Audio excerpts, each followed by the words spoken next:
Olá, caros ouvintes, sejam bem-vindos então a mais um episódio aqui do vosso podcast Conversa. Hoje estamos aqui com o PSD, com o Dr. Carlos Coelho. Muito obrigado por estar aqui também. Carlos Coelho, que está muito habituado também ao mídia. Então, há pouco estávamos aqui a falar em off que justamente o Minuto Europeu foi uma ferramenta muito importante para mim na licenciatura, porque fiz uma cadeira que é justamente Instituições Europeias na Faculdade de Letras, no curso de História, e justamente para perceber o funcionamento das instituições, que nem sempre é claro, enfim, o Minuto Europeu ajudou bastante a turma inteira na altura.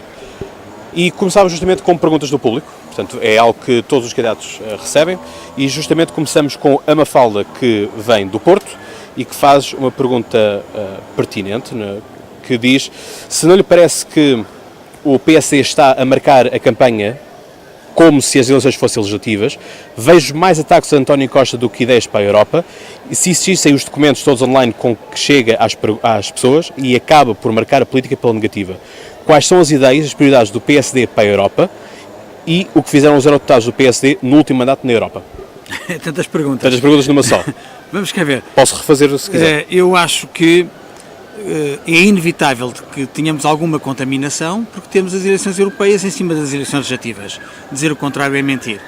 Eu teria desejado que o debate fosse muito mais centrado nas questões europeias. Ao fim e ao cabo, nós estamos a eleger 21 deputados portugueses para o Parlamento Europeu.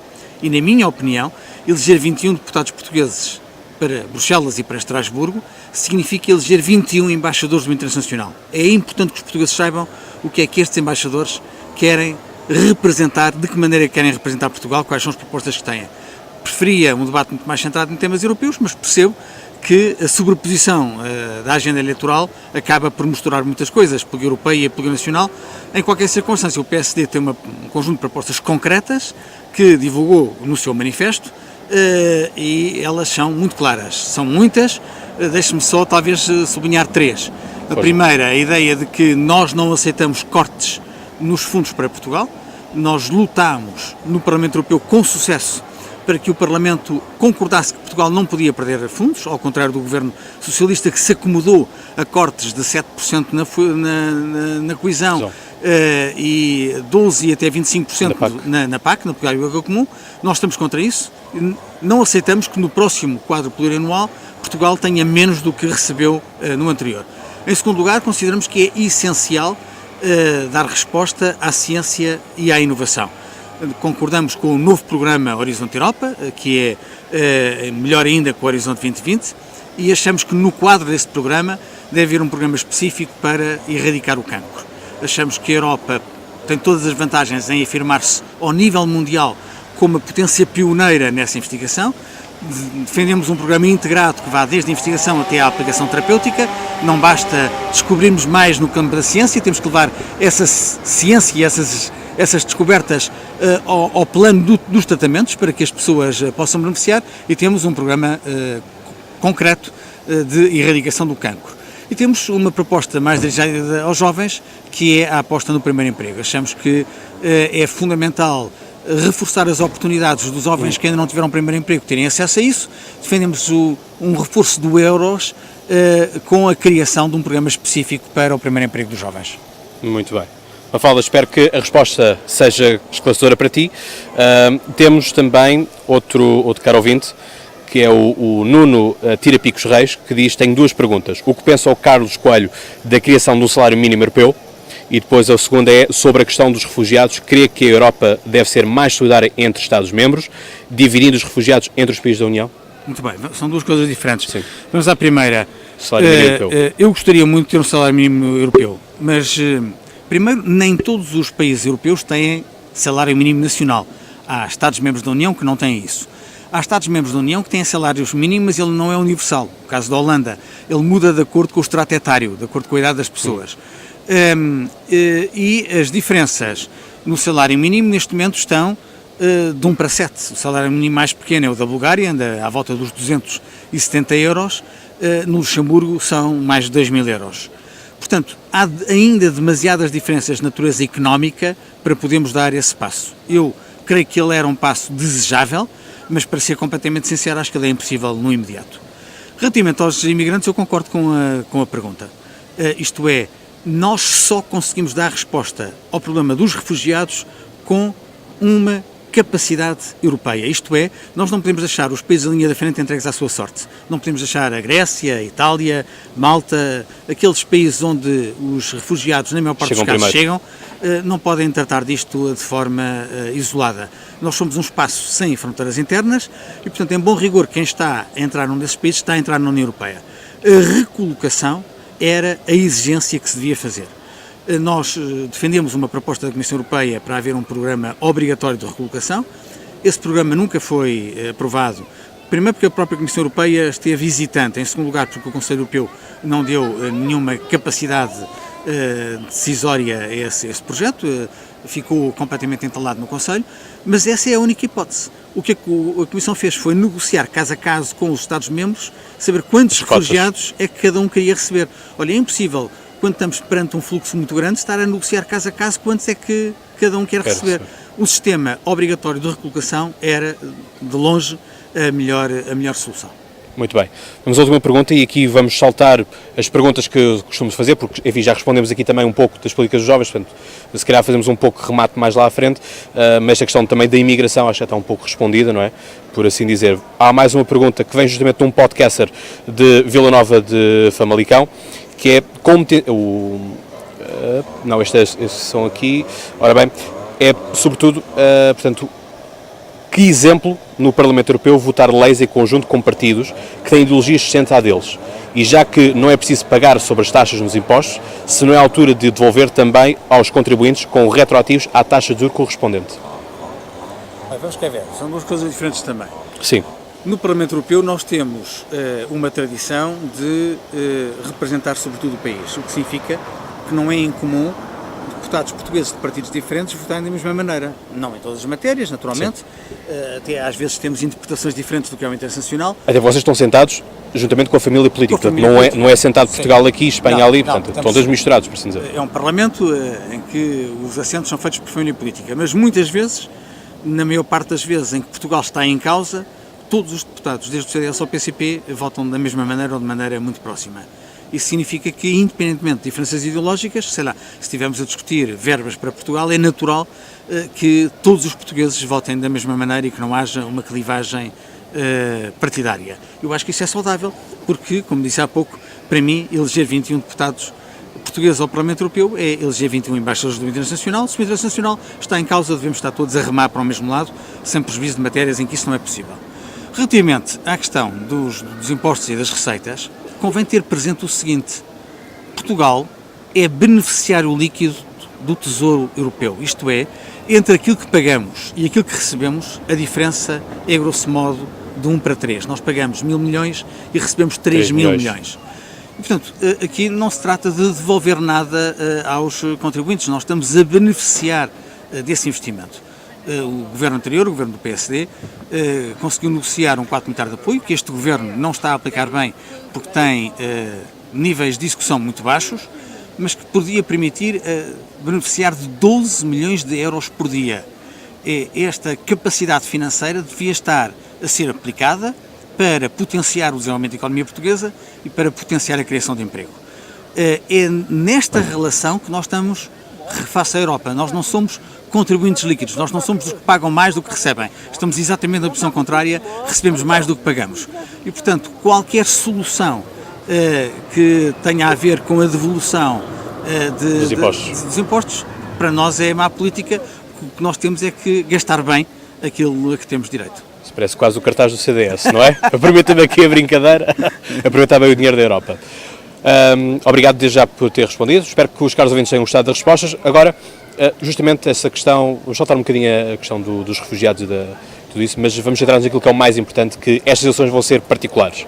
E vão ser particulares porque, enfim, se em 2014 havia também o medo dos extremos, quer a extrema-esquerda, quer a extrema-direita, desta vez não vai ser igual. Porquê? Porque desta vez o próprio Executivo da Comissão Europeia vai contar com populistas, vai encontrar governos nacionais que caíram no extremismo. Enfim, a Áustria, vamos estar também um bocado no impasse, julgo eu, porque também caiu o governo para todos os efeitos, porque há novas eleições agora marcadas, coligação com a extrema-direita já não vai resultar, acho que as pessoas também não irão votar tanto na extrema-direita porque, enfim, Pés de Barros partiu rapidamente, mas a questão é, que Europa é que vai ser esta?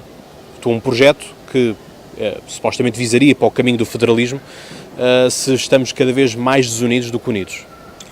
A nível de interesse comum, sim, não é? Quando temos países que querem fazer justamente a integração, e pegando nas suas palavras justamente de não podemos escolher quantos refugiados é que nós queremos, porque o problema é comum para todos e portanto vamos receber todos da mesma forma, quando temos justamente países a leste, sobretudo, que estão a querer, e agora com a Itália pior, a fechar as fronteiras e dizer não, aqui são fronteiras italianas, não são fronteiras europeias, por assim dizer.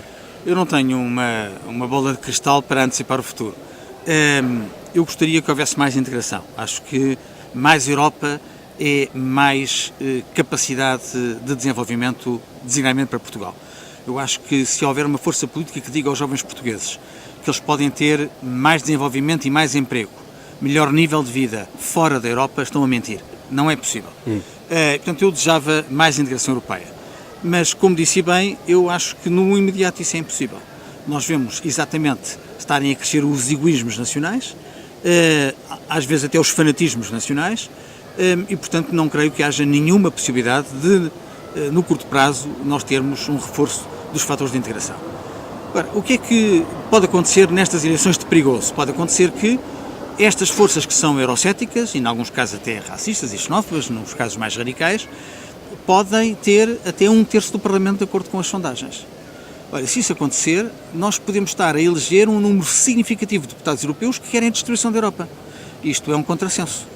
E há muitas votações em que o Parlamento faz que são votações por maioria qualificada. Se nós temos mais de 1/3 de eurocéticos, vai ser muito complicado ter maiorias qualificadas unindo todos os outros, e isso até pode não ser suficiente em alguns casos. É por isso que, naturalmente, que neste quadro eu apelo ao voto no PSD. Sou candidato pelo PSD e é esse o voto que recomendo. Mas, já agora peço só desculpa, maiorias qualificadas que oscilam entre 65 a 75. Sim, exatamente. Se não for no PSD, que votem pelo menos num partido europeísta. Agora, na minha opinião, dar um voto a um partido ou a partidos que se perfilam com um discurso completamente anti-europeu é desperdiçar uma oportunidade de reforçar a Europa e de com isso reforçar Portugal. É sobretudo isso. Mas a questão é, não temos, todos nós, aqueles que costumamos generalizar nesta parte, os democratas. E que democratas não interessa se são esquerda ou direita, aqueles que defendem a democracia e querem a república, querem a democracia a funcionar. Que é, não somos nós também culpados da descredibilização, do descrédito que existe, de se calhar de a Europa e Bruxelas estar de facto muito longe, estar mais do que a 2 horas de avião. Não, eu tenho a consciência disso e há responsabilidades que são nossas. Começou com uma referência simpática ao Minuto Europeu. Mas deixe-me, justamente isso, gosto desse tipo de iniciativas de pessoas que são eurodeputados, que vêm ao país, que têm outras plataformas onde também expressam e tudo isso, e é muito importante, e portanto daí eu reconhecer com um grande mérito no conteúdo multimédia daquilo que é produzido, e os meus parabéns por tal. Muito obrigado. E portanto, devo estar a dizer, esse tipo de mecanismos funciona e tem que ser esse um mecanismo que hoje se faz, e é justamente essa campanha tem sido agora do Parlamento Europeu, que quer dizer, não faças scroll, faz voto, uma coisa assim semelhante, portanto, a imagem de uns jovens nos faz a fazerem scroll no telefone e a apelar ao voto. Mas que mais é que se pode fazer nisso? E porquê é que nem toda a gente faz? Bem, eu acho que há pessoas que não têm acesso à informação e portanto, tudo que seja dar acesso à informação é positivo.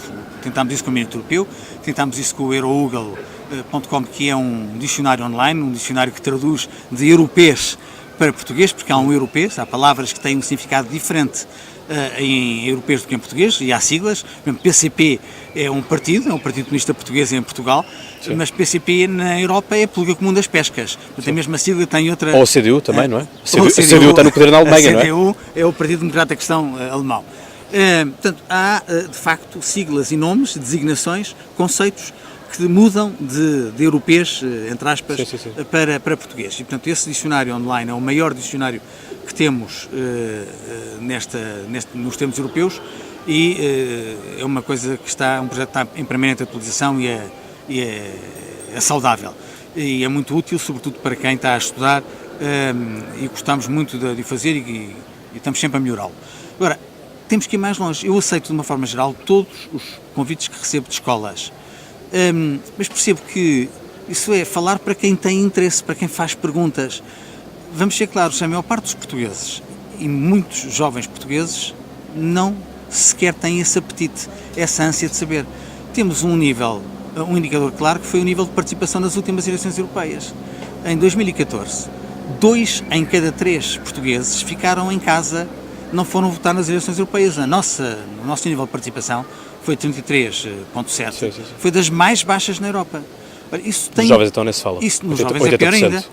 Isso tem custos reputacionais para o país, que dá a ideia que nós somos menos europeus que os outros, Exato. mas incorre-se num perigo que os jovens britânicos bem provaram a propósito do Brexit. Eles queriam, dizem os estudos de opinião, em 85%, o Remain, queriam continuar, não foram votar e quem ganhou foram aqueles que foram às urnas. E, portanto, quando nós em democracia nos demitimos de dar a nossa opinião, estamos a permitir que outros decidam em nosso nome. E, geralmente, quem decide em nosso nome não decide com as nossas convicções. E, portanto, o voto e a participação é essencial e tudo o que precisamos fazer para aumentar a informação, para reduzir esse gap, esse divórcio entre muitos portugueses e as questões europeias, para reduzir essa percepção errada de que aquilo é lá fora. Ainda hoje me perguntam na rua, o senhor está lá na Europa. Olha, lá na Europa não, nós somos Europa, quer dizer, mas ainda está na cabeça de muitas pessoas a imagem de que são nós e os outros. Sim. E não, nós neste momento somos todos nós. Quase também um bocadinho aquele programa da SIC Notícias, não é? Nós os europeus. Nós europeus. Não é? Por exemplo, para terminarmos, justamente, vai ser a pergunta mais difícil no fim, que é sobretudo de que projeção é que o PSD pretende para estas eleições? Qual é que é o resultado que se ambiciona? Eu acho que o PSD, como grande partido nacional, tem naturalmente a ambição de ficar em primeiro, de ser o partido vencedor das eleições. Cabe aos portugueses dizer se assim vai ser ou não. Vamos esperar pelo dia 26 para ver os resultados das eleições. Mas eu, pessoalmente, ficaria muito contente que, independentemente da posição do PSD, se tivéssemos mais jovens portugueses a votar nas eleições e tivéssemos mais jovens a lutar por aquilo em que acreditam. Na minha campanha eleitoral, aqui com os candidatos de Lisboa do PSD, abrimos um site chamado nossaeuropa.eu, em que pedimos aos jovens para dizerem qual é a Europa que querem e qual é a Europa que não querem. Ou seja, ouvir também as opiniões, não sempre só nós a dizer aquilo que propomos. E temos tido alguns contributos engraçados, uns de jovens, outros de menos jovens, mas acho que é muito importante ouvir a opinião das pessoas. Esta Europa que nós queremos é a Europa das pessoas, a Europa dos cidadãos. E só se faz com a participação de todos. Se destas eleições esta consciência sair reforçada, independentemente dos resultados, eu ficarei satisfeito. Agora espero que nós possamos estar a fazer isto a sério, isto é, construir não apenas a Europa dos mercados, não apenas a Europa da economia, não apenas a Europa dos serviços, não apenas a Europa dos capitais, mas a Europa das pessoas e a Europa dos cidadãos. Muito bem. A previsão do podcast para o PSD é, com sorte, enfim, as campanhas vão sempre mudando um pouco, mas com sorte conseguirem eleger 8 eurodeputados. Eu sei que isto não são das sondagens mais simpáticas, porque, enfim, recentemente tem havido outros números mais abaixo, mas, enfim, a minha aposta vai justamente para 7, 8 eurodeputados que o PSD consiga. Não acredito que o CDS, que já tivemos aqui também justamente o Pedro Mota Soares, que dizia que o único partido à direita em Portugal seria o CDS, e tem sido a sua panagem também nas inscrições, mas acredito que o PSD consiga fazer um bom resultado. Enfim, eleger eventualmente os 8 magníficos que aparecem no cartaz, por assim dizer. Para terminarmos, e eu despeço-me já, vocês identificam com 1 minuto, porque todos os partidos, todos os candidatos têm 1 minuto de apelo ao voto, no fim. Mensagem final para os nossos caros ouvintes, antes do apelo ao voto. Eu sei que, sobretudo, quem nos está a ouvir são jovens, e eu acho sinceramente que a Europa diz mais aos jovens do que à minha geração. A Europa é futuro. E, portanto, diz muito mais respeito aos jovens do que qualquer outro. A Europa é um projeto para todos, mas sinceramente acho que é mais dirigido aos jovens e por isso acho que há um conjunto de propostas concretas que fizemos e que merecem ser sublinhadas. Em primeiro lugar, o Erasmus, que é o programa com mais sucesso na mobilidade estudantil. Queremos triplicar o orçamento do Erasmus, não apenas para chegar a mais jovens, mas sobretudo para democratizar o acesso. Há hoje em Portugal, confessadamente, muitos jovens que não podem fazer Erasmus porque não têm capacidade financeira. Melhorar o orçamento do Erasmus vai dar resposta a isso. Em segundo lugar, o primeiro emprego. Há muitos jovens portugueses e jovens europeus que não têm acesso ao primeiro emprego. A melhoria do programa EURES e a garantia de oferecer oportunidades de primeiro emprego é essencial para que os jovens possam integrar mais facilmente no mercado de trabalho. E depois o ambiente. Lutar por um melhor ambiente é lutar por um planeta com futuro e nós temos que ter respostas concretas. Temos que ter a capacidade de lutar com eficácia contra as emissões de gases com efeito de estufa, temos que lutar contra o plástico.